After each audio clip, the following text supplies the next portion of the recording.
திருச்சபை எழுப்புதல் வந்த காரணம் என்ன? 3000 பேரும் 5000 பேரும் ரட்சிக்கப்பட்டார்கள். தினந்தோறும் ஜனங்கள்லாம் சபையில தினந்தோறும் சபைக்கு வந்தார்கள். காரணம் என்ன அப்படின்னு சொல்லும் போது, அவர்கள் ஜெபித்தார்கள், வேத வசனத்தை என்ன செய்தார்கள்? போதித்துக் கொண்டே இருந்தார்கள். இந்த நாட்களில உங்க வாழ்க்கையில மகிழ்ச்சியா இருக்கணும் என்று சொன்னால், தேவ வசனத்தை என்ன செய்யணும்? தினந்தோறும் வாசிக்கிறவா இருக்க வேண்டும். தினந்தோறும் என்ன செய்ய வேண்டும்? ஜெபிக்கிறவா இருக்க வேண்டும். இரண்டவருடைய வாழ்க்கை அதுதான். வாசிங்களே பார்க்கலாம். எஸ்தரா 7:10 வாசிங்க.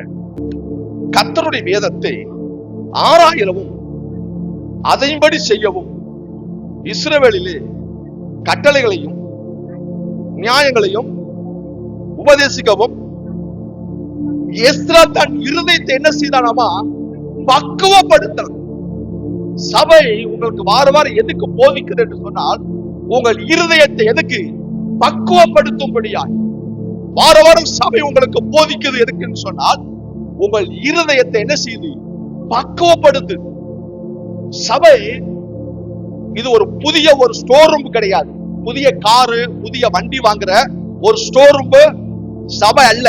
இந்த சபைங்கிறது என்ன சொன்னால், தினந்தோறும் ரிப்பேர் பார்க்கிற வர ஒரு ஷாப். என்னது? ஒரு ஷாப். வாரம் வண்டி என்ன செய்யுங்க? வந்து சர்வீஸ் பண்ணிட்டே போகணும்.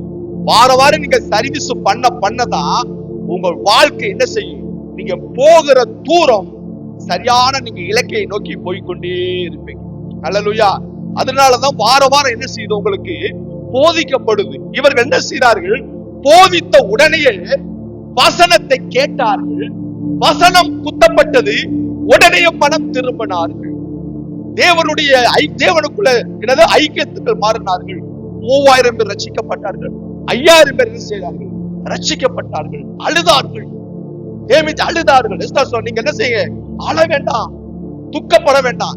ஏன் சொன்னார்? கர்த்தர் உங்களை எல்லாவற்றிலிருந்து என்ன செய்றார்? விடுதலை கொடுப்பார். எல்லா காரியத்திலிருந்து உங்களை விடுதலை கொடுத்து உங்களை ஆசீர்வதிப்பார். இத்தனை நாள் நீங்க கஷ்டப்பட்டது போதும், இத்தனை நாள் நீங்க அடிமையா இருந்தது போதும், இத்தனை நாள் நீங்கள் உபத்திரப்பட்டது போதும், நீங்கள் இப்பொழுது துக்கப்பட வேண்டாம், அழ வேண்டாம் என்று சொல்லி அவர்களுக்கு போதிக்கிறார்.